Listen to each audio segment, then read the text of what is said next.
Go ahead, ask them how they are. How's everyone doing?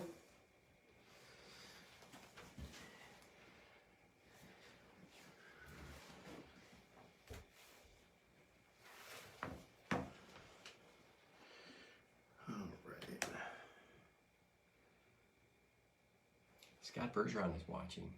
Yes, I am.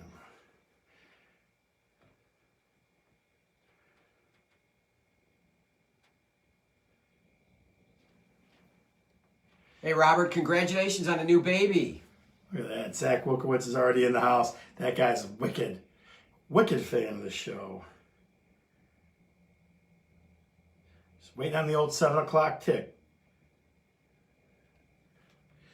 We got that. You ready? Ready. I'm Scott. I'm Don. And we're talking real estate. So, Don, as always, it's going to be a great show. It's going to be a sweaty show because the AC is not working that great at Old Colonel Bursket, 24711 Michigan Avenue. I got sweat pouring down my face. You're sweaty as it is anyway. I know, I'm sweaty. As long as I'm not smelly, I don't care, right? Yeah. As long as we're not smelly. We better hurry up with this show then. Wow, it's getting rough in here. Good Lord. Throwing him under the bus. So, tell them what the show is going to look like today. All right, so... Now, you know what? Before you do, though, I got something I want to mention first. Okay. So, 750 of you at least had seen our commercial featuring Lisa Boyce. Had Antonosian in the house. And she is a star waiting to be happening there. So, you may see her on future episodes of Talking Real Estate because the viewership of the commercial went way over the roof when Lisa got involved. Yeah. And it was good food from Sam over at Sahara.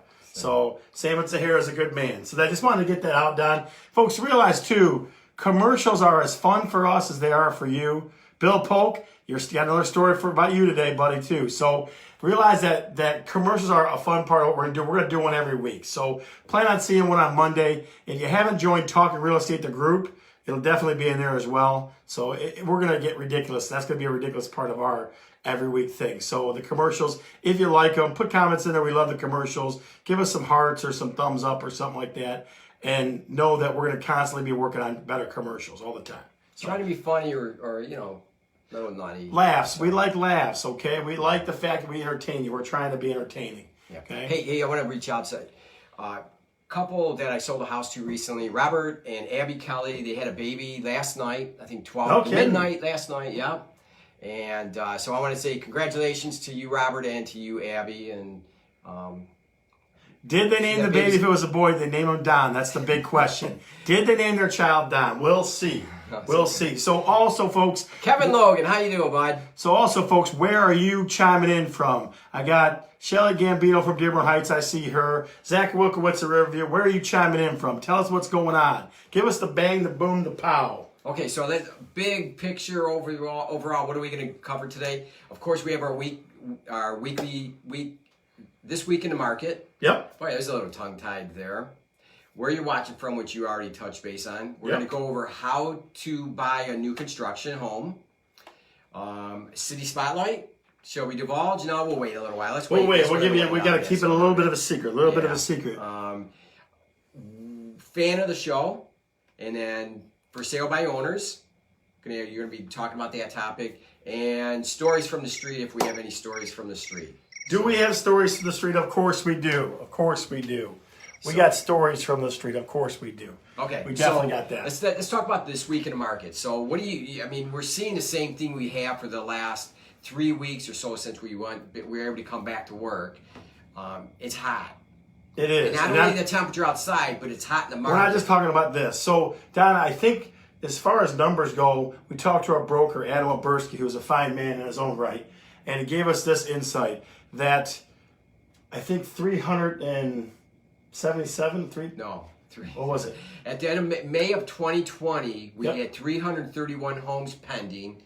And at the end of the year 2019, we had 278. So we have 60 more homes pending this year, this May 2020 versus May 2019. And that's just in our firm, okay? That's not talking all over the place. Yeah. Lisa Boyce, the celebrities, even watching today. We gave you a shout out about that fancy commercial girl. So what Don and I are getting at is our firm alone has 60, 70 more pending homes now than a year ago. So the market's even hotter than last year. So one thing I can say, Don, is I told you so. Absolutely. I told you guys. I told you the whole time of this coronavirus crap that, and again, I don't make light of it, that the market was going to explode once people could get out. Now, here's the next question, Don. The Monday, the governor has kind of let the dogs out, and you can do all kinds of crazy stuff Monday. What's that song? Woo, woo. Who let the dogs out? Wow, that was pretty bad. Can you dance to that one too? We'd love to see that. So, my first question, Don, are you going to a restaurant on Monday? You know, my wife asked me about that. I mentioned that to her, and I said, she asked me about that. What do you think about that? And I said, well, should I make reservations now or should we wait until the morning? Because we had talked about it that night. And she goes, I'm kind of concerned about too many people in a restaurant or something like that. I go, well, I think there'd be social distancing in there, and so let me know, because wherever you go, we haven't made a decision yet. Wherever you go, I'm gonna go. I'm gonna heckle your wife from wherever you go. We didn't talk about it further. So I can tell you guys where I'm gonna be Monday night. I am gonna be at Roma Cafe downtown. Or not downtown, Eastern Market, basically, yeah. So I have good friends that go to Roma. They know the owners of Roma, the old owners. Yeah. Sherry Burns, who's watching tonight. By the way, congratulations, Grandma, for I think the second time. They go down there quite a bit too. So yeah. So they know they love it down there too. Don Lawrence knows everybody. I mean, he's the godfather of real estate, I guess. So yeah. All right, so. Let's talk about some more about the market, though. I mean, I talked to another. Again, I always go to what I talk to agents and what they say and stuff like that. So it's definitely a seller's market. So if you're thinking about selling, have one of us come out and take a look at the house and give you a market analysis. Yeah. Mm-hmm. I mean, I'm even, and you know me, Don. I'm pretty much a stickler for here's what the price of the value of your home is. I'm even kind of loosening up on that a little bit, which is a lot for me. In what sense? And I'm going, somebody comes back, I go, well, here's the numbers between this and that. Let's say, like as you say, it's between 3 and 315. And they come back, well, what about 320? I go, oh, okay. In this market, I'm kind of letting it loose a little bit. Because there's definitely lots of craziness going on. So yeah, it's a good thing. Everything's are good out there. Yeah. So next up we have how to buy a new construction home. So, and the reason why this came up, I'm going to discuss this. The reason why this came up is I have somebody looking at new construction, and I sold a couple last year, a couple new constructions the last few years, and these are experiences I've had with new construction builders and stuff. So sure. So now let me small ones and big ones. There's some small builders out there that do a couple houses a year, and then there's some that do 40 or 50, maybe 60, depends on like Pulte does 100 or more in our area. So let me throw in on this a little bit too. I always temper new construction. Folks talk about new construction. I always temper it with this, that it is a headache and a half most times. A lot of times it's a headache and a half because you got to be on the builder's case all the time and stuff. So I always temper it. If you can find a used home or not a brand new build that fits your needs, that's always going to be an easier route for you. But some people just, they want it the way they want it, which, okay, that's how it goes too. Yeah, but sometimes I think people want to be the first or only one in that house, and it's just like getting a new car. Right. You want to be in that house. So let me ask you this: is the markup higher on that though? Not necessarily, because I think that you're getting a new modern style floor plan, modern amenities, and you don't have to worry about doing anything on it for 10 years. But what if you're old school? Then what do you do, modern boy? If you're old school, you don't even look at new construction. That's right. You look at old homes. So I think everybody it's obviously for the person who chooses that wants something new, they don't have to do anything to. Okay. Drop the furniture, and there's some warranties. We'll go over that in a few minutes. So right. So Don's going to give you. He's going to give you the 6 pointers on that. But before he does, we want to know if you're building your dream house, what's the one feature that you would love to have in your dream house? What would that be? What would the feature in your dream house? What would that be? Would it be like one of those rain showers or something like that? What would it be? You know what I mean? So, or would it be like outdoor kitchen? Outdoor kitchen, Outdoor kitchen. You know what that's from, awesome. You know how many people have come to me and said backyard oasis this week? Yeah. Everybody's throwing the backyard oasis. I think we just coined that phrase. That was a very good backyard topic. oasis. Yeah. So, what's your dream? In the comments below, put what's your feature that if you were building a dream home, what would you want? What's the one thing you'd be like, if I could just have this, I always dream about this. So throw that in the comments for us. Okay. All right. So how to buy a new construction home. So one of the things that a lot of people may think that they need to go to the builder directly to purchase the home. And that's not the best decision. You want to have an agent represent you. And a builder will want a buyer to be represented by another agent. They're okay with that. They cooperate with other agents.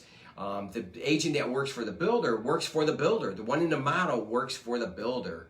So you want to have somebody on your side that's going to be able to go through the contract with you.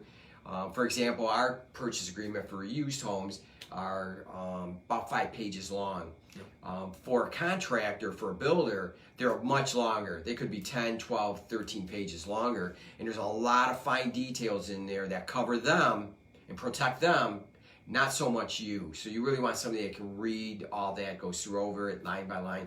We know our contracts backward, forward, and sideways. And even upside down. And on builders, I've sold it, like I said, 2 or 3 last year. And the builders, they have different contracts. Each builder has a different contract, and they have different things that they require. So it's really important to have a second pair of eyes on it and take a look at it, and that can help you with it. So guys, remember, this is always a rule of thumb from Don and I. We're always going to give you these little rules of thumb. You want buyer representation. There's a reason why buyer's agents are around. I mean, 20 years ago they weren't around, right? Because you want somebody representing you. Not the listing agent on a used home, not the listing agent on that's taking care of a builder. You want somebody representing you. That's a good thing. You're their fiduciary responsibility. So, right. Okay, number 2 is research the builder. This is probably a boring drag to do, but it's probably the most important thing. Is you want to make sure you find a good builder. And when you research them on the internet, you're going to find comments, testimonials, how the builder builds. Did they take care of their problems down the road when they had issues? It's a very, very important thing. And one side note on that, if you do that, is you'll get an idea of what the neighbors are like in the neighborhood. Are there big complainers? Or everybody's bitching on the thing, and it must be a bad neighborhood. Yeah. So that is number. That is really, really important to do that. Step number 2. Number 3 is what type of a mortgage. Would it be a mortgage or will it be a construction loan? So what do you mean? Like, what's the difference? Explain. All right, so construction loan means that you get a loan for building the property, and the builder doesn't have enough money, isn't using their money to build a home. They're using your money to build a home. So you have to qualify for that. And what they will do is they will get paid, or what they call a draw, on certain percentages of completion or certain steps that have taken place, like the drywall's up, the shell's up, the drywall's up, the kitchen's installed, things like that. And they will get certain percentages as time goes through, and then at the very end, it will be converted from a construction loan to a mortgage, 30-year mortgage or whatever the case may be. Okay. On a mortgage, the builder has the money. You're walking with them through the completion of it. Most of them are probably close to completion, anyways. And then once it's done, you do a final walkthrough, what they call a punch list, make sure everything's done, and then you close on it on a mortgage. So there's no money out of your pocket, and it's really out of the builder's pocket. Does that make sense? Yeah. I get you. Awesome.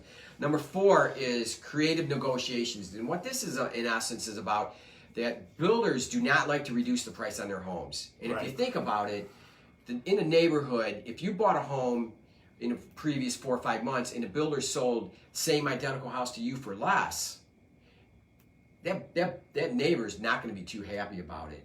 First of all. Second of all, the builder wants to keep a certain value up in the neighborhood. So the best way to negotiate on something with a builder is with upgrades. Maybe you can get 2 or 3 upgrades at a reduced rate. So it entices you to go in and go along with it. But getting the price down. Well, because a builder, like, that's what they do. They build, right? So to add a couple of upgrades for them is not that big a deal. Right, and that's where they can kind of slice a little bit to where you feel like you're getting somewhat of a deal. That's a good tip. The one thing about builders is that people forget builders are out there for one specific reason, and that's to make a profit. Yeah. They're a businessman just like anybody else. Yeah. So they're going to make a profit somewhere. You just kind of want to, hopefully they don't make it as much on you as they did maybe down the street. But so you want to keep the values up in the neighborhood. That's very important. So definitely look for upgrades. I mean, definitely to get yourself some more value. I agree with that. That's pretty cool. Yeah. So number 5 is new construction guarantee. So there's a couple things here. There's one that the builder provides to the purchaser, And this is for 1 year typically, and it's for anything inside the house. For example, drywall will, sometimes you'll see cracks in the drywall, the mortar, something like that. They'll repair those. A light might go, they'll repair that. Certain things like that. So that's where I start getting nervous, right? You're going to guarantee your house you built for 1 year, that's it? You know, does that make sense? Well, when you buy a used home, there's no guarantee. Right, no, I get it. At I get all. it. But it's a newly built home. You know what I'm saying? It's like saying think of other products that you have a 1 year warranty on. Home's a pretty big deal, Yeah. so that's kind of a goofy one. Yeah, well, that's what builders do. That's where it's at. I don't know. Maybe that's something you can negotiate with them. That I've never thought about that. That's a very interesting way to look at it. But I think that everything's new. What's the chances something's going to be that bad? But anyways, towards about 10, 11 months, you want to have that checklist of the things that you want the builder to fix or repair. And then reach out to the builder, have them come out before the end of the 12 months and have them come out and repair those things. And you're satisfied. Yeah. And then you can move on. But typically, a new construction home, from when I've talked to builders, is it's that first year where they're settling. Yeah. The house is being Big settling, used. stuff like that. Sure. There's a lot. It's being used, and at that point, within that about 10, 11 month period, pretty much anything that's going to go bad is going to go bad. Yeah. Except the foundation. Now, the foundation, there's a warranty. That's typically 10 years, and that's given by the foundation, the company that poured the foundation, and they'll have a warranty guarantee type of thing on that. So, and like we always tell you too, folks, foundation's a big deal. Like, I don't know how many times I say this, but foundation issues, they're not repouring that thing for you. No, They're putting straps on it. They're doing all kinds. So you better make sure the foundation is good, because foundation fixes look ridiculous. Yeah. These don't look good. Yeah, and sometimes it's just a cover. Right. So you want to make sure that it's well built, and that's going back to researching the builder to make sure that those sort of things. I'll tell you what, people will tell you about the foundation of a property. If there's issues with that, you're going to know about that in the testimonials or in the comments when you do your research. So again, going back to that's still the most important one: research the builder. Yeah, it's hugely important. And number 6, and this is very important as well: private inspection. Should you do one? Yes, of course. Yeah. Always recommend it, because the private inspector will see things that maybe that the builder didn't complete or should have done, thinking that they didn't have to do it, and it protects you, and you can go back and ask the builder to do these sort of things. It's not going to, and it's going to be towards the end of the completion of the property. The builder's not going to let you out of the contract, but as long as it's in there and it's in the contract, and you know to have it in there and explain that you want these things up to a certain price point or something, maybe repaired, you can negotiate something like that. So that's kind of the interesting thing about new construction, is that the private inspection goes on the back end. Yes. Where on a regular purchase goes in the first 5 to 7 days. Yeah. So it's the opposite. It's opposite. Yes. And again, folks, we say this a lot on this show because we want to make sure that you're informed. You always want a private inspection. Okay. You always want a private inspection, because you want to make sure that you want to use somebody who knows what they're looking at, because you only buy a home, even if you move a lot, you only buy one 8, 10 years. You don't know what you're looking at, most people. So somebody knows what they're looking at, and make sure they know what they don't tell you what's wrong with the home. Yeah, private inspection is hugely important. Absolutely. Big mistake if you don't do it. So give us the kind of the real quick list again of the 6 things. Okay. Yeah, this is 6. Make sure you have an agent represent you. Research the builder. Mortgage or construction loan. You really want to do a mortgage. You don't want to do a construction unless you really have to have this builder work for you. If it's a special builder, they're doing something, I totally get that you want to do that. It's going to be that builder's more than likely only going to build a few homes. Creative negotiations on the upgrades. That's where you can maybe get a better deal on it. New construction guarantee, and having a private inspection. Yes. Okay, so those 6 things, folks. New construction.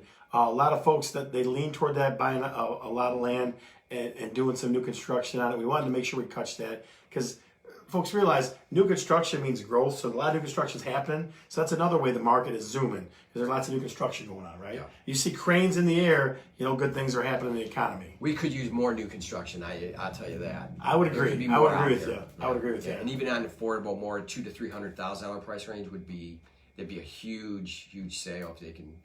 They would sell pretty fast, I would think. I would agree with that, definitely. So, guys, remember the question for today is: if you were building your dream home, in the comments below, tell us what feature what item, what specific setup you would love, and just it would like blow your mind if you had that. I've seen so far. Now let me give you a couple of them so far. I've seen bare kitchen, hot tub area. I saw somebody makeup vanity. The Wilkowitzes have a makeup vanity. Folks on Colonial, they have a makeup room. It's badass. But I mean, I'm thinking of stuff like ridiculous tropical stuff, like the rain shower deal where it shoots at you from 6 different angles. I think maybe that'll be another topic. Is what are the most exotic things people put in their home? What would you want? Me? You know what? I just want the biggest entertainment space I possibly can get my hands on. That's what I'm looking for. Folks that don't know. Like it's theater or something like that? No, nothing quiet. Something like where people, I mean, like every amenity possible. Like the backyard oasis we talked about last week, right? I want the best possible outdoor kitchen / backyard oasis possible. Yeah. So that's where, I mean, and folks, a lot of you folks know I'm starting to shop for a home myself. So that's what we'll be looking for. So I personally, what I would go for would be a outdoor kitchen. Yep. I would love to have an outdoor kitchen with a roof. And I have a cousin that added on the back of their house, and they've got a covered area, really nice covered area, and it's nice. It's a nice little area, additional family area off the family room. And another thing is a sauna. I would love to have a hot sauna.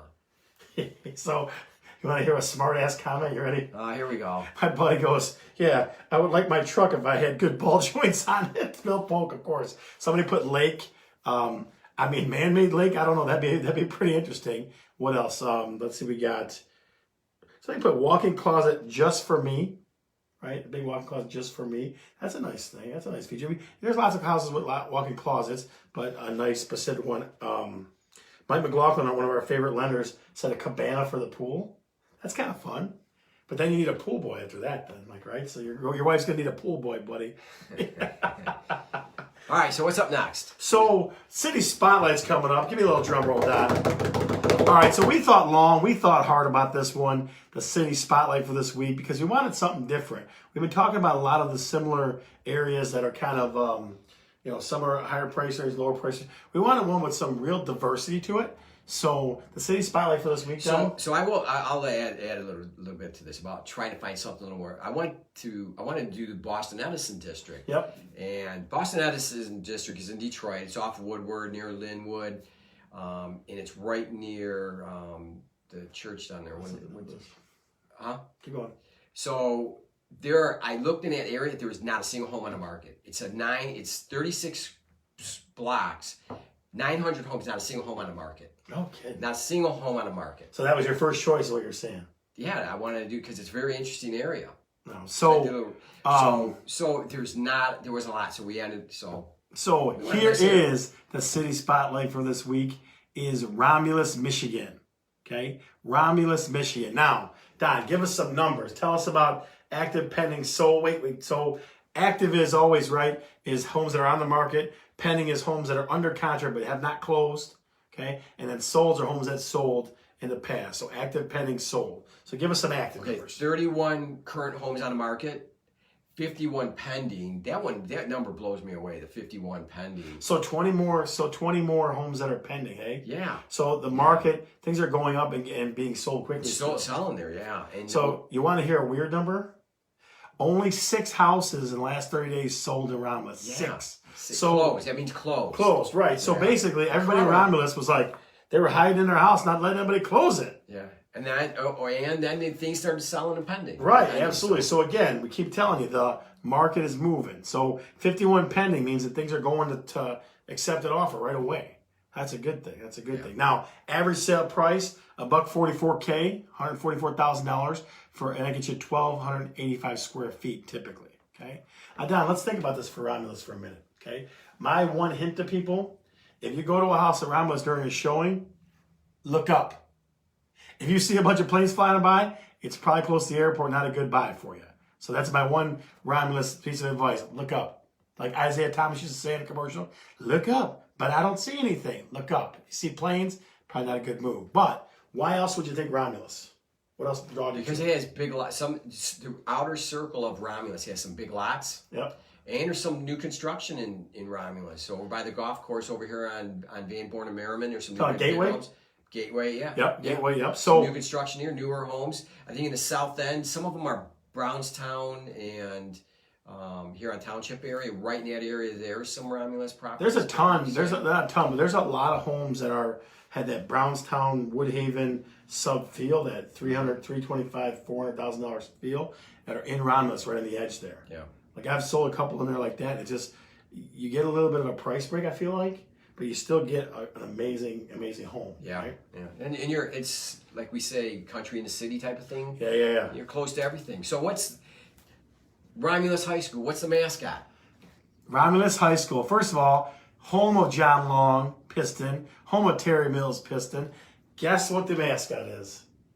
The Eagles. The Romulus Eagles. So when you said to look up, I thought you were talking about seeing eagles. No, You're no, talking about planes. no. So City Spotlight is Romulus. So that's the one for this week. Hopefully Boston Edison will get some homes on the market so we can make something happen there, because that would be an interesting one for me. I would be interested in that. Yeah, Detroit has some awesome areas that are really, some sweet neighborhoods. Yeah, absolutely. Yeah. So, guys, again, the question again for the show is, in your dream home, like you're thinking, dream home, I love this place, I can't believe how amazing it is.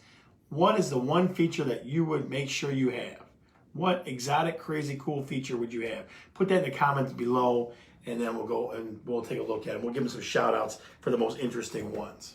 All right? All right, so up next, fan of the show. Fan of the show. Now, if you don't know the rules of fan of the show is this. Once we divulge the name of the fan of the show, then you go crazy. You throw all kinds of the person's name in there over and over and over again, and all kinds of whoop whoop and emojis and everything else. So that's what we're asking for from the audience. Give us the emojis. Give us the craziness. That's what we want. So the fan of the show. Now give me the drum roll again.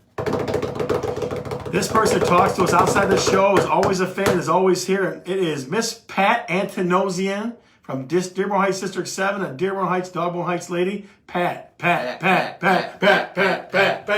Give us some pats in the comments. Where's all the crazy pats at? We got pats. Look at that. Thumbs up going everywhere. Pat.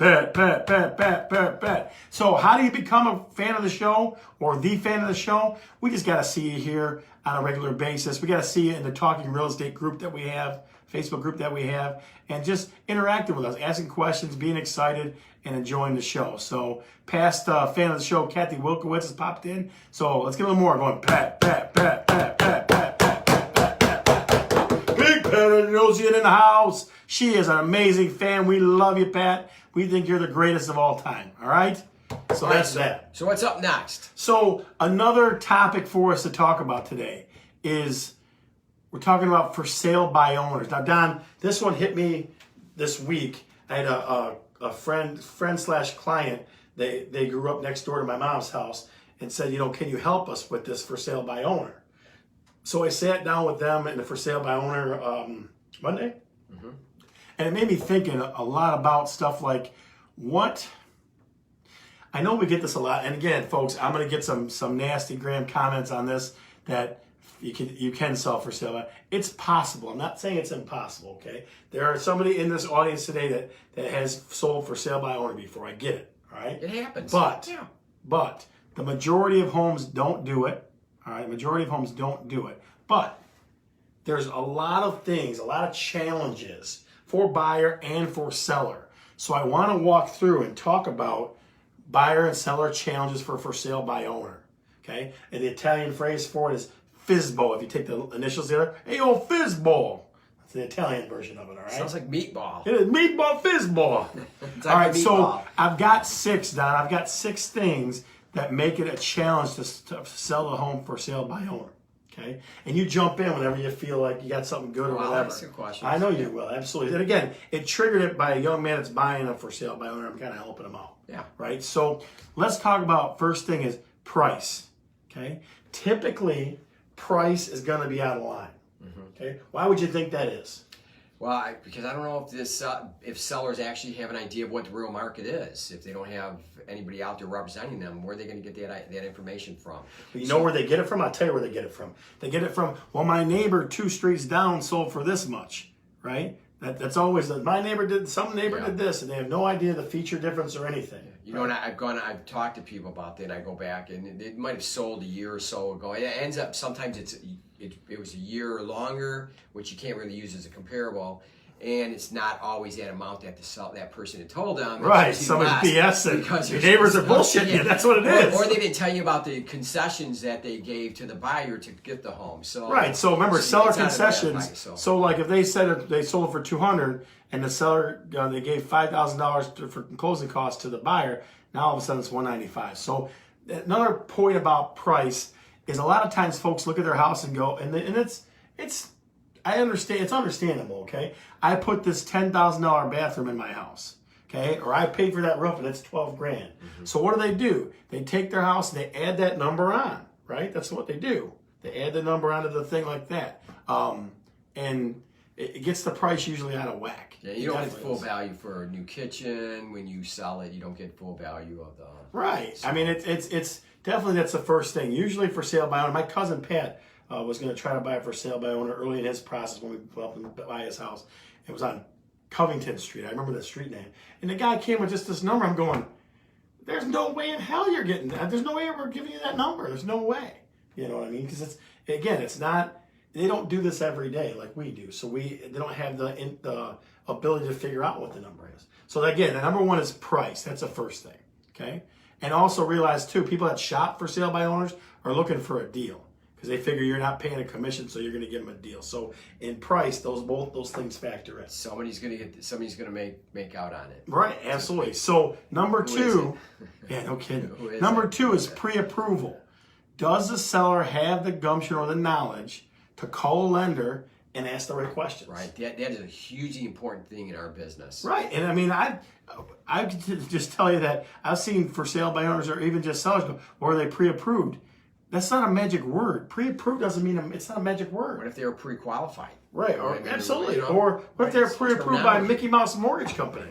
Right? So here's the questions that a good realtor is going to ask. They're going to call the mortgage lender, they're going to call them up and go, hey, do they have the assets to close? That's the first question. Right? Do they have the money to close? Okay? Two, they're going to say, are their debt to income ratios in line? Now, does it mean that a mortgage owner is going to tell you all that stuff?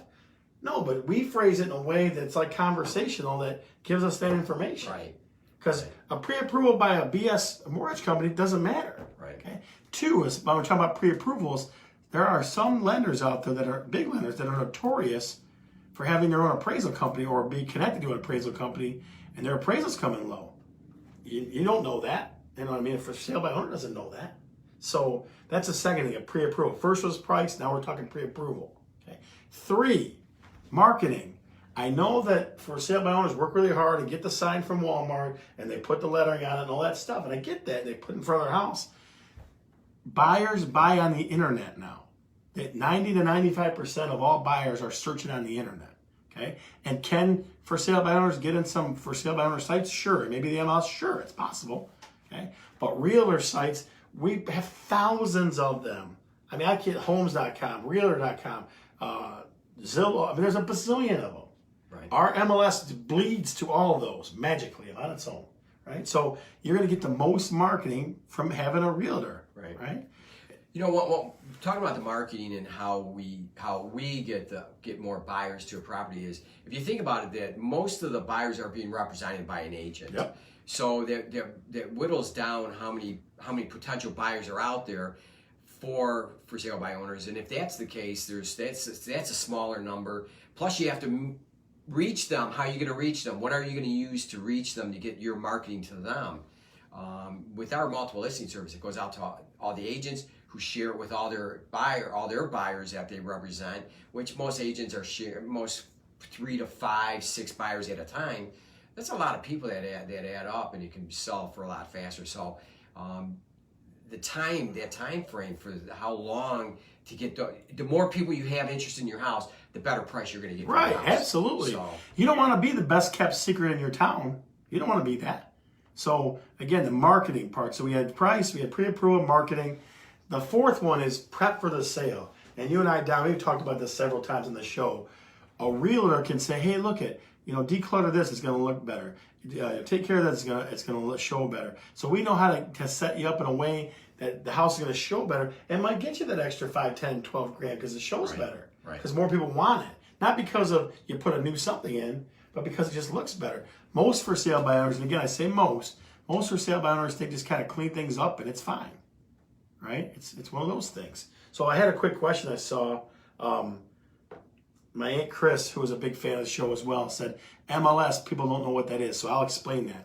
We talked about marketing. Good point. Thank you. I appreciate that. The MLS is they call the multi-listing service. Don and I and every realtor that has a license pays a fee to be on what's called a multi-listing service. So if we list a house in Dearborn, it gets listed and thousands and thousands of agents see it. Mm-hmm. So a multi-list service is a way to get things out to more people. And again, once you list it there, they're connected to real estate websites that take it further and further and just kind of branches out. Right. So Aunt Chris, I appreciate you looking out for me. You're always my best assistant. But don't tell my mom that. It starts there. Yeah. That's where the beginning. Once we put that information in there, then it becomes public knowledge that it's on the market, and then it filters out to all the other websites, Zillow, Realtor.com. Yeah, absolutely. So back to 4, prep for the sale. Again, most FSBOs, when they say as is, they mean as is. Okay, that means that definitely that the property hasn't really been touched. I'm not paying a commission 1. I'm not doing extra work 2. Right. So I'm not getting our house ready. Right. You know what I mean? So that's kind of a bummer. And you know, the interesting about that is not everybody knows that there's a city inspection required in a certain city. And if it's as is, like for example, Taylor, it's really on the buyer. You buy a house without a certificate of occupancy, they're going to be coming knocking on the door and they're going to be talking to the buyer, the new owner of the home, to bring the house up to code. And if you didn't know anything about that, you would be stuck with it. Well, yeah. I mean, it's you have to occupy the home. You know what I mean? You have to occupy the home. Right. So the last 2 I'm going to say are the most important ones. So I have a family reunion going on during the show where my sister and my aunt are saying hello to each other. So number 5 is process. Okay. Does a for sale by owner, does that person know the process? And I mean, I'll just tick off a couple of them. Who's going to order the title work, right? Who's going to check on the title work? Who's going to meet the appraiser? Okay. When do you do a walkthrough? That doesn't, you lose that professionalism of somebody who does this every day, day in and day out, and knows the steps. Like for Don and I say this to clients all the time. I do this every day, you don't. So I know the steps backward, forward, and sideways, and I'm going to walk you through them. Okay, with no realtor involved in the transaction, that doesn't happen most times. Yeah, you know the one thing about that process part is a private inspection. There's going to be some things wrong with the house. More like, how do you negotiate that? How does a buyer and seller do that? I mean, do they really negotiate that, or does somebody ignore it and just move on? Yeah, absolutely. I mean, it's one of those things where it's like diagnosing yourself instead of going to a doctor. Yeah. Right? Like that person knows your body, knows the body, human body. Yeah. Like we know this business well enough that it can be. I always promise people. I say, look, I'm going to take a lot of the stress off you. There won't be no stress, but we're going to take most of the stress for you because we know what we're doing. Right. You know what I mean? So that's number 5 is process. And then the last one, the craziest one of all, is how much time do you have to work on the sale? Most for sale by owners, unless they're retired, and even retirees don't want to put a bunch of time in. If you got a job and you got kids and you got activities, how much time do you want to spend? Now, Don, I read the other day, I was just looking at, and this is a shorter list, okay, but that there's 183 things a realtor does. They're involved in the process. I know, folks. I know you think we just drive around and we just throw the sign in the ground and we do like Vanna White and go, "Hey, here's this home." I know that's what people think. That's really not the truth. So if you go look up 183 things a realtor does, it's a list of just all these things. Now, ask yourself this. If you just did a quarter of those, let's say a quarter, that's like almost 50 things. That's 45, 50 things. Do you really want to do 45 or 50 things during the sale of your home? I mean, it's just craziness. So let me walk back through this again. The challenges for sale by owners face and buyers of for sale by owners face is price is usually out of line. Nobody has any clue about the pre-approval if it's good or not. The marketing is non-existent. The house probably isn't prepped for a sale. The process is slow and it's always like a renegotiation, basically, right? Because you never know when things are going to stop. And then finally, do you have the time? Like I don't know about you, but you were here all day today, yeah? Working your tail off, right? Yeah. I was here last night till 11 working. Like, I wasn't just sitting around doing nothing. So if we're working full time, cranking this out all the time, how much time do you want to spend on selling your home? Yeah. So definitely, for sale by owner, definitely a challenge. So, but we want to make it clear that you can do it. It happens. Yep. Not a lot, but it does happen, and you have that option. So, But I guess you do that add a is- lot of value. But whatever you do, at least talk to one or two realtors, just so you know what they can possibly do for you, and maybe end up with more in your pocket than you realize. Yeah, I think if you don't use a realtor, you're leaving money on the table. You could, yes. I think you're leaving Just money on the educate table. yourself. More than anything, educate yourself. Make sure you're aware of that possibility and what you could possibly do to put more money into your pocket.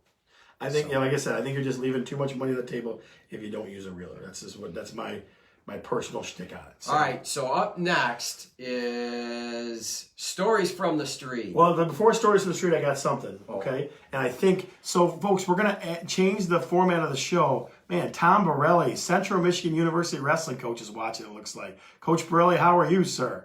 How's life up in Mount Pleasant? Sorry to throw that one in, sorry. We're going to change the format of the show a little bit, or we're going to try to give you more value.